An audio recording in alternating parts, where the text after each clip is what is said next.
Mickey Joseph and the Grambling State Tigers are set to kick off the 2025 season. 2024 wasn't the year the G-men had hoped for, finishing with a 5-7 record. Now they look to make 2025 much different.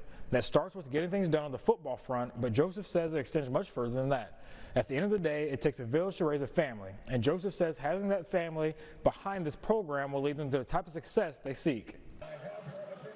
Grambling wants to win, and I'm here to win, and I understand that what it takes to win. I've been a winner. I've been a winner, for a long time. My family's been winners for a long time. So outside support really helps you when you can get that going. And like I said, we appreciate that.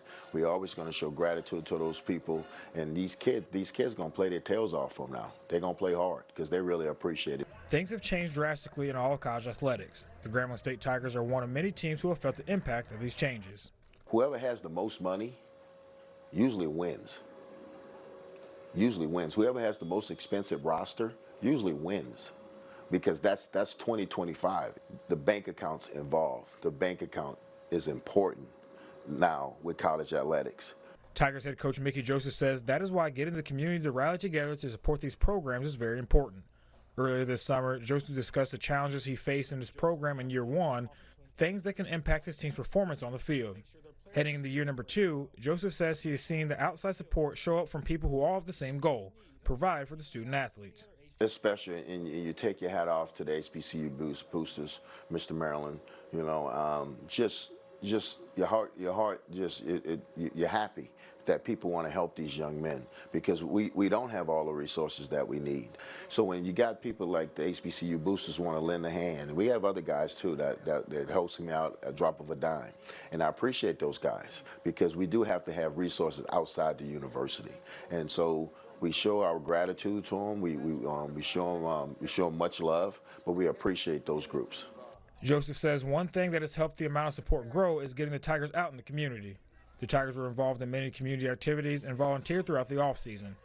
He says that is just one small gesture to show their appreciation and to represent the Grambling community.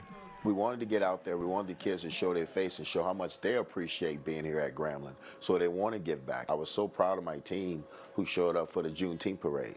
Walked in the Juneteenth parade. And listen, they drop of a dime. Coach, we here. We want to do what's best.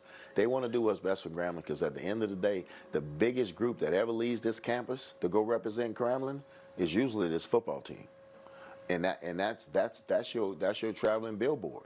It's this football team. So when we go to a hotel in Dallas and they behave, people say, man, there's some good kids at Grambling. We got some great students on this campus, but we have some great student athletes that don't get the thank you like they should get. Joseph says when you support Grambling State football, not only are you helping these student athletes on the field, but you're also helping to grow them into successful young men who will represent GSU for years to come when the game of football comes to an end. Well, one family, one legacy. One family, one legacy. We're one Grambling family. You're going to have one legacy when you come to Grambling. And we all going to work together, and we all going to sit back and say, remember, in 2025, we pulled it together. We became one family, and we all have one legacy. And I told my kids, it starts today.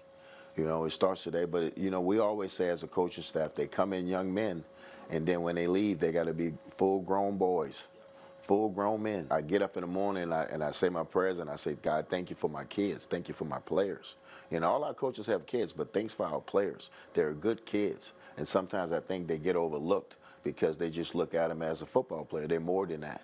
We always see what's inside the helmet, not just the helmet. We look as coaches, what's inside the helmet. Who's that kid? And this is a great group of kids right now.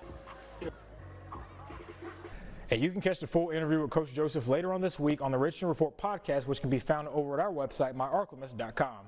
That's all the time here in The Score. Thanks for watching.